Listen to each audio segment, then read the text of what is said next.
Okay, so what I want you to start to feel, get a much better taste for experientially is the fact that you're not the body. And that life is not the body. And that you're not limited to the body, and that you don't have to protect the body. So I might go through certain sequences of imagination, all sort of different angles, to establish the same result. So take a deep breath. Relax.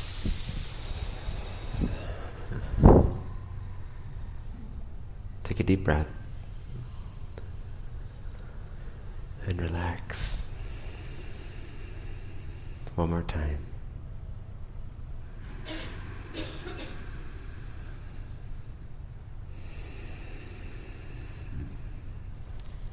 And we start by observing the body as it is feeling right now. So feel the sensation of the body. Just like sort of a one totality sense. You can notice details, but basically the whole sense of the body itself, the brain itself having a feeling of it having a body. Just the feeling of the brain having a body. So I'm saying the brain because it's not you. You're the consciousness. But see, just witness that your own brain creates a sense of, oh hey, I have a body. This is how much it weighs. It takes a little bit of effort to move my arm, etc. Feel the sense of the body sensing its own body nature, so to speak, its own bodiness. See that. See it as a sensation, but see it as a sensation, more so than feeling it. In a way, it's like you're pulling yourself back out of the backside of your skull, and your body is popping out in front of your vision, in front of your consciousness, in front of your awareness. So now you're seeing your body, and it's the body that's having the sensation of being the body. So it's no longer you. I mean, you're aware of the sensation, but you see it more than you actually feel it. You see that the body feels that it is the body. So you're starting to distance yourself a little bit from identification with it.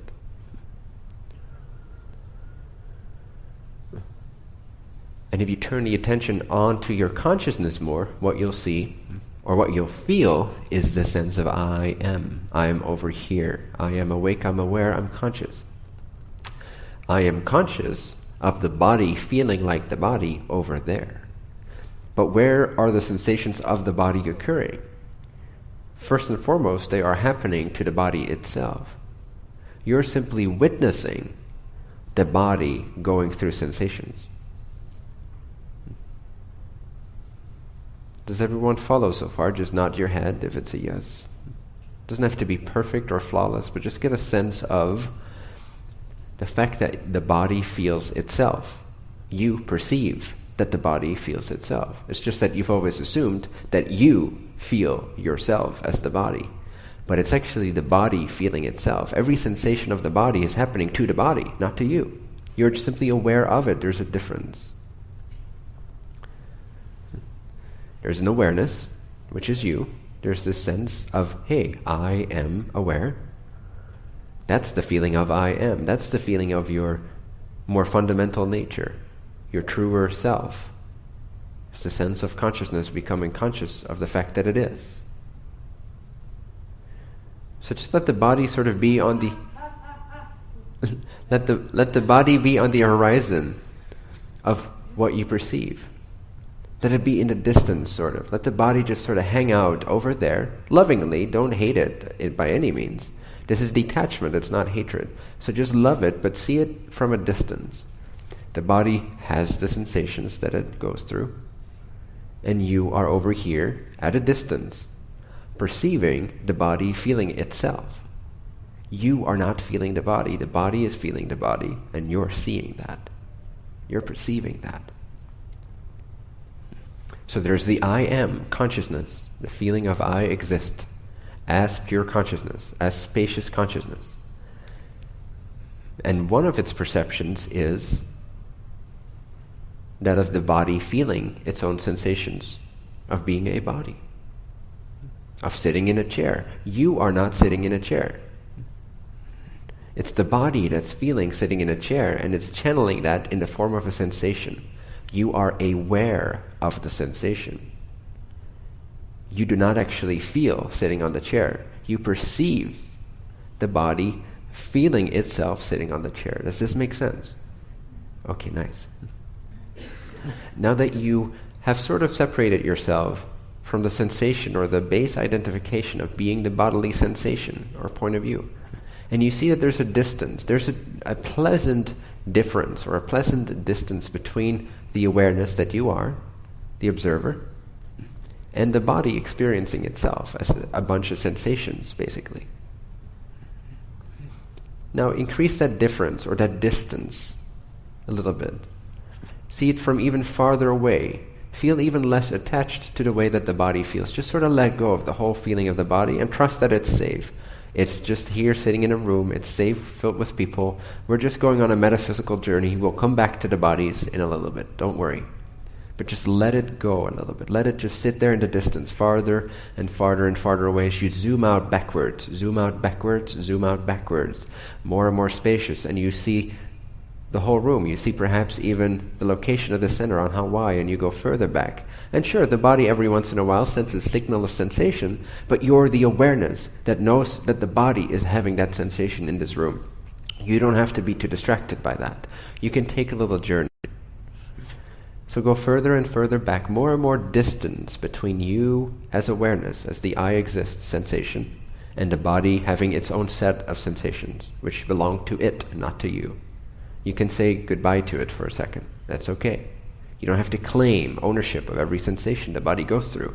Just let it be the body's realm or domain of sensation. You have your own realm or domain of sensation, which is metaphysical and non-physical in nature. It's vibrational in nature. And this is where we start to tune into the I am consciousness, having a vibrational experience of itself. Consciousness with a state of being, not a state of a bunch of sensations, a state of being. It's a state of mind. It's the state of awareness. So now, sort of just let go of the body altogether and place the attention solely on the feeling, or the knowingness rather, I exist. Now it might come with a sensation of here and now, it might not, it doesn't matter, but the knowingness, hey, I am aware of these words, therefore I exist, period. I exist, period. Do not add any sensations. Do not claim ownership of any bunch of sensations other than the knowingness. I exist, I am aware. Zoom out even further. See planet Earth. You're the awareness. Planet Earth can feel however it wants to feel in that moment. You're detached from it for the purpose of this exercise. All you feel is this spacious liberation of the I exist, of the I am awareness. Zoom out even further, even more detachment. Even more distance. It's a pleasant distance. It's a very pleasant, spacious distance. It feels very soothing, very calming, very spacious and freeing. More distance. Zoom out further, back and back and back. Zoom out further. See the solar system. Further. Further, start to see how the solar system itself is part of a larger system of stars, each with their own planets. But don't get attached to anything you're seeing. Just a dispassionate disappearance further and further back into I am aware. Letting all sensations just be as they are. Not taking ownership of any of it. Just going further and further and further and further back into spaciousness, into expansiveness, into freedom.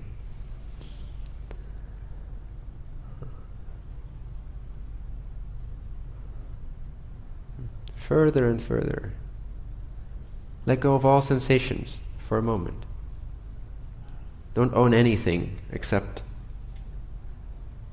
the knowingness that you are aware of whatever you're experiencing right now in your imagination.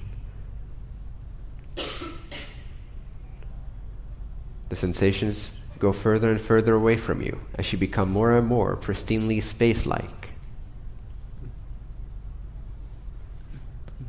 And now you start to see the entirety of the Milky Way galaxy with its billions and billions of star systems and planets. But you're aloof, in a sense. You're not attached to any of it. None of it belongs to you. It's all just an appearance, a glorious appearance, in the distance. It's not you. You are still the I exist. You're the purity of the I am itself. You're the purity of the I awareness.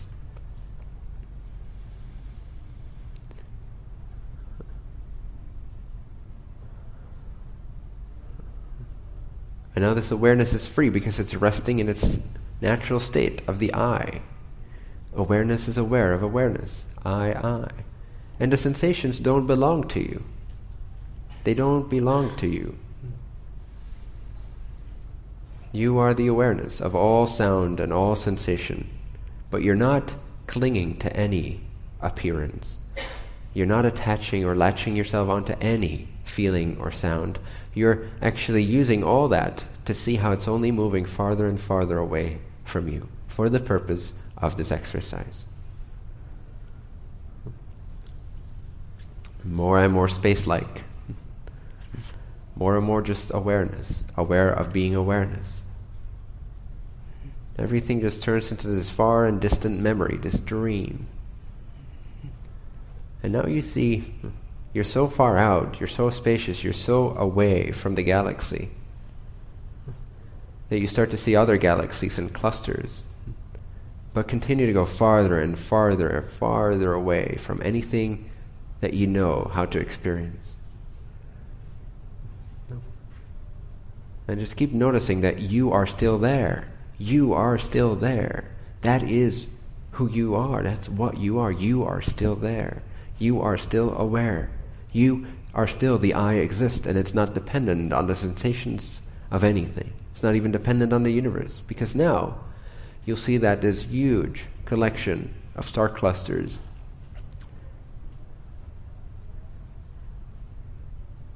spread apart by trillions of light years of space.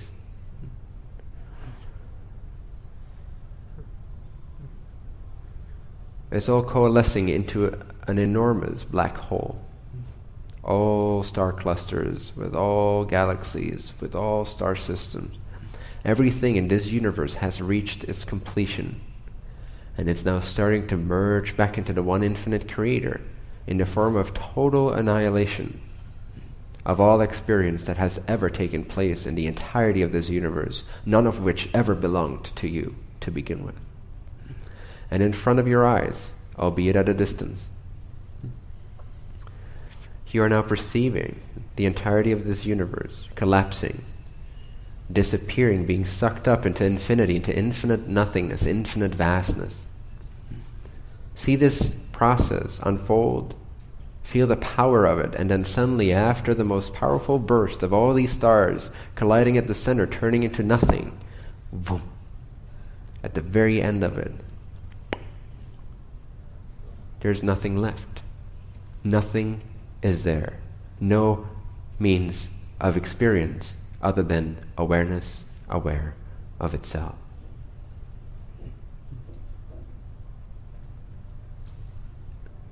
Emptiness, freedom, liberation.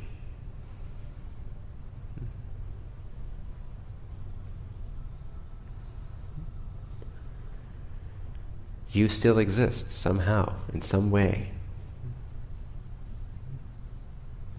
It still exists.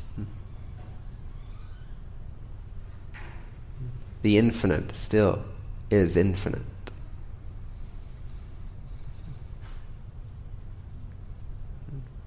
This is always the case, simultaneous to whatever sensation you might be experiencing.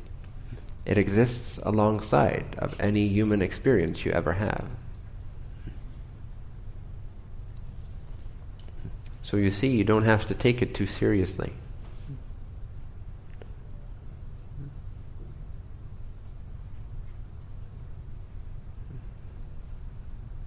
You are not the body already. Whether it dies or doesn't die, consciousness is all that is real.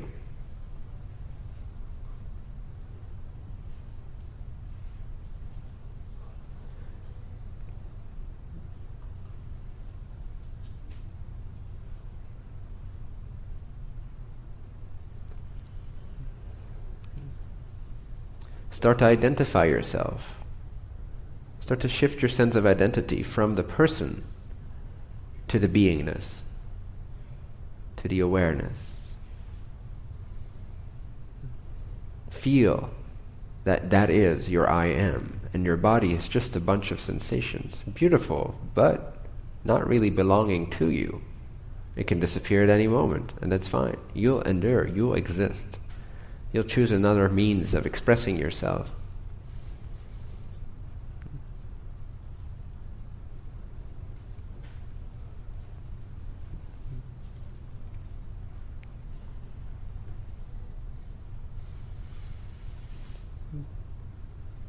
This is your truer identity. Not saying the human being is irrelevant, but this is your truer nature.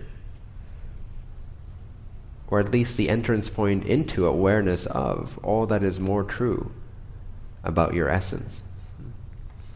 This free and spacious awareness, unattached to the sensation I'm the body, can now start to perceive more of its light. No more of its brightness, no more of its eternity, its spaciousness, its freedom, its indestructibility, its unaffectedness. You are always already unaffected unless you think you're not. Anxiety doesn't mean anything. It's not important at all. It doesn't mean anything.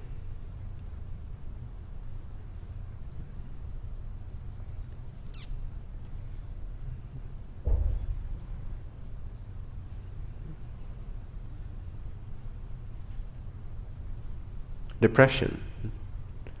It's not you. It's the body having a bunch of sensations.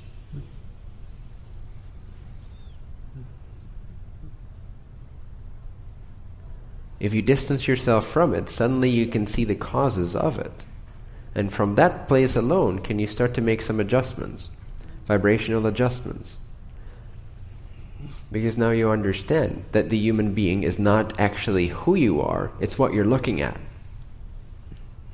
It's what you're manifesting, it's what you're projecting in front of your sphere, within your sphere of consciousness. But you're the consciousness. And so from this place of freedom, of non-identification with the body-mind experience, you can now be free to make some adjustments from the outside in, so to speak, because you see it more clearly.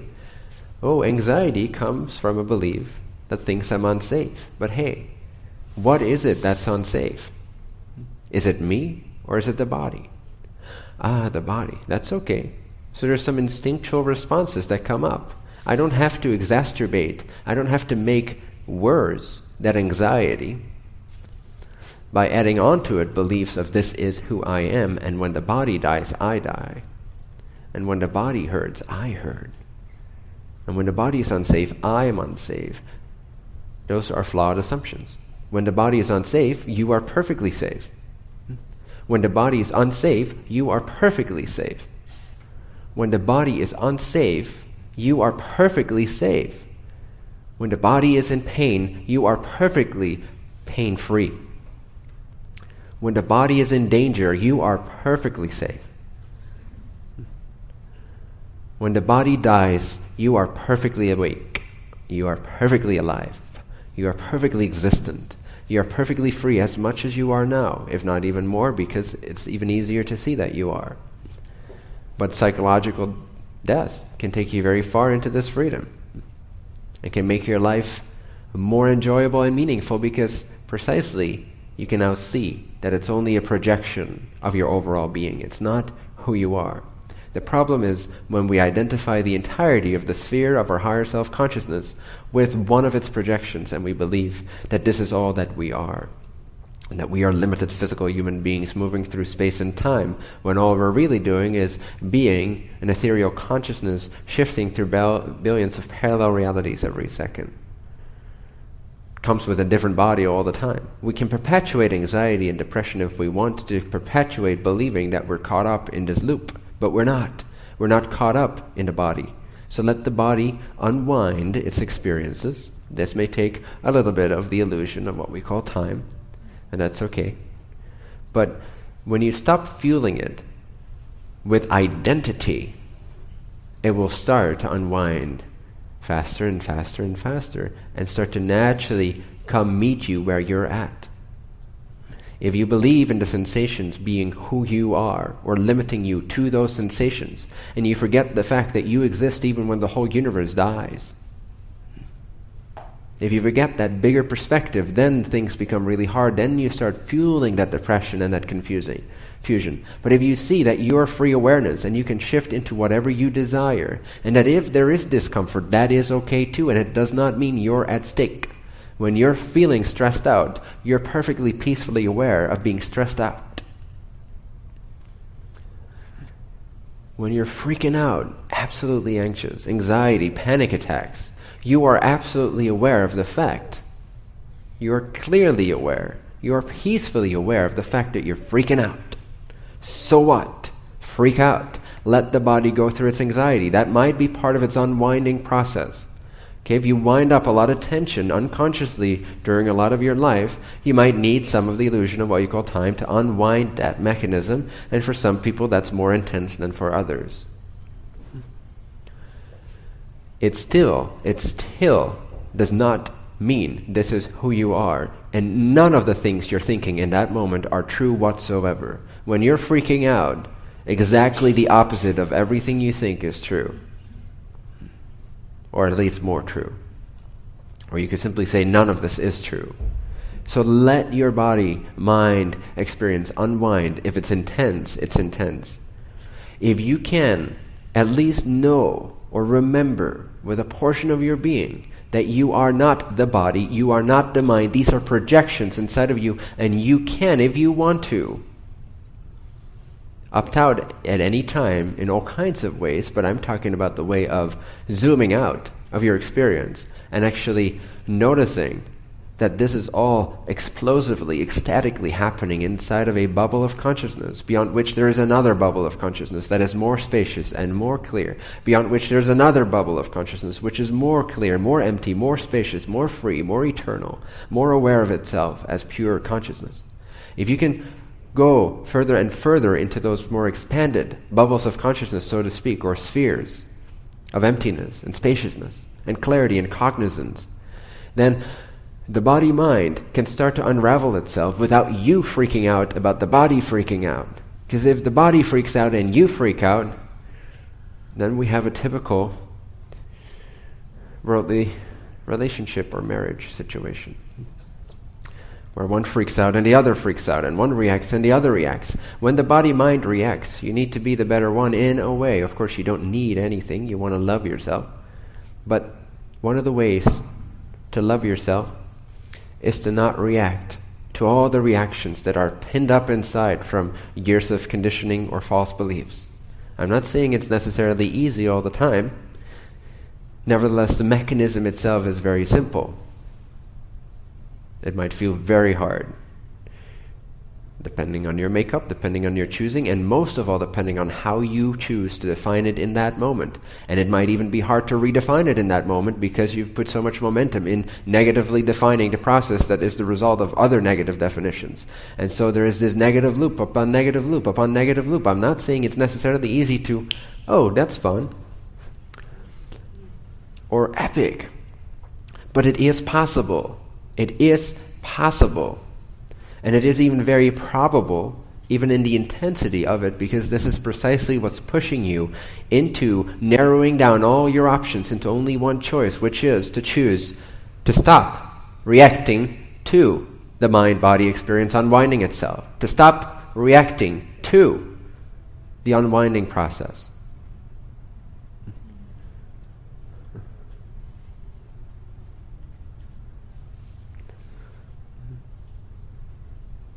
And in that single-pointed stoppage, there you will find your eternity. There you will find your transcendence, your freedom, and the ability to not even have to hold space anymore for the things that unwind, because it's already done. The space is already being held. You are not the anxious person. That's not who you are.